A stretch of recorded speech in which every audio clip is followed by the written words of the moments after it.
Annick, j'aimerais que tu nous parles de l'amour et de la sagesse. Est-ce que ce sont deux termes compatibles ou est-ce que tu peux nous en dire autre chose? Euh, Comment est formulée la question de la part de l'auteur? Est-ce qu'Annick peut nous parler de l'amour et de la sagesse parce qu'il trouve que l'amour est quelque chose qui a rien à voir avec la sagesse, qui est au-delà de tout et est-ce que c'est compatible cette, Eh bien, la personne qui pose cette question a raison, en ce sens que euh, l'amour conduit vers la folie, l'amour conduit vers l'ivresse. Le véritable amour est une folie, véritablement une folie, parce que ça rejoint le divin, justement. Et à partir du moment où ça rejoint le divin, c'est évident aussi que c'est accompagné de sagesse. Mais une sagesse qui est folie, qui peut être folie. La folie fait partie de la sagesse. Mais évidemment, c'est plus du tout notre niveau actuel. C'est pas notre niveau ordinaire. Il faut que nous entrions dans un autre niveau du réel, que notre amour s'affine de plus en plus.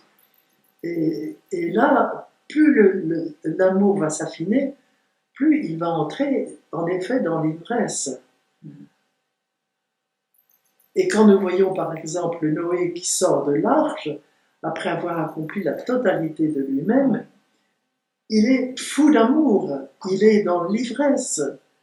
Il est dit justement qu'il plante une vigne, qu'il boit du vin et qu'il s'enivre.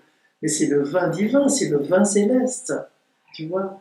Alors là, nous sommes dans une dimension de la sagesse qui est quelque chose de tout à fait autre que nos pauvres petites sagesses qui sont folies. Nos sagesses sont folies. Alors que la sagesse divine nous paraît folie.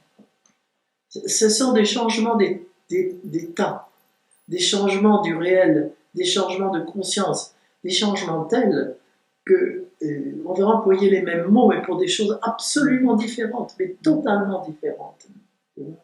Alors si cette personne qui pose la question ne parle que de l'amour physique entre hommes et femmes, et encore quand j'entends entre hommes et femmes, c'est une façon de parler des choses, n'est-ce pas?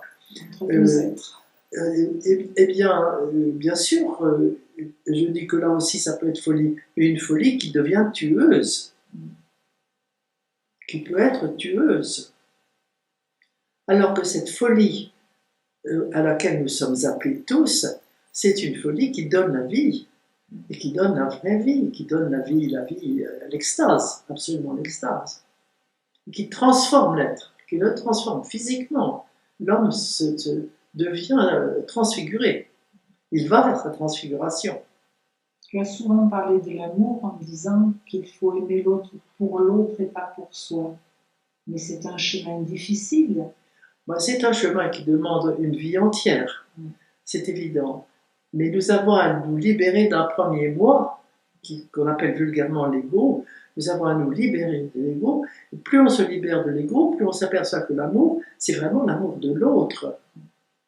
C'est-à-dire que si l'autre est amené à nous faire de la peine, si c'est son chemin à lui de passer par quelque chose qui nous fait de la peine, nous avons à le respecter et à l'aimer. Parce que c'est son chemin, c'est sa liberté, c'est son chemin. C'est aimer l'autre pour l'autre et pas pour soi. Et toutes les traditions spirituelles insisteront beaucoup sur l'amour dans la dépossession. C'est pas facile. Tu vois, c'est extrêmement important ça, extrêmement important. L'un ne va pas sans l'autre. Sans ça, c'est une illusion de l'amour. On aime que l'autre nous aime. Oui. Mais on ne sait pas ce que c'est qu'aimer l'autre. Tu vois? Et aimer l'autre, c'est vraiment la dépossession totale. Non. Maître Eckhart insiste beaucoup sur cette dimension de l'amour. Alors là, on peut parler vraiment de l'amour.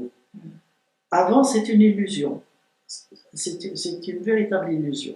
Peu d'illusions dans notre monde. Notre monde animal est un monde qui est dans l'illusion totale. Nous avons à sortir au plus vite de ce monde animal. Je ne dis pas que nous avons à sortir au plus vite de ce corps, bon, que Dieu veut. Oui, c'est pas ça que je veux dire. Je veux dire ce corps animal, nous l'avons et nous avons à le respecter, c'est pas ça. Mais nos références ne sont plus dans le monde animal à ce moment-là, n'est-ce pas? Nous sommes dans l'ouverture à l'autre, dans l'ouverture à une écoute d'une autre dimension. Ça change la vie, ça change complètement la vie. Beau programme. Merci. Mais c'est le programme qui devrait être le programme de tous. Mais nous allons vers un temps où ça va devenir le programme de tous, parce que nous ne pouvons plus continuer dans la dynamique dans laquelle nous sommes. Nous sommes dans une dynamique de mort, justement. Et demain, la planète peut sauter si nous continuons dans cette dynamique de mort.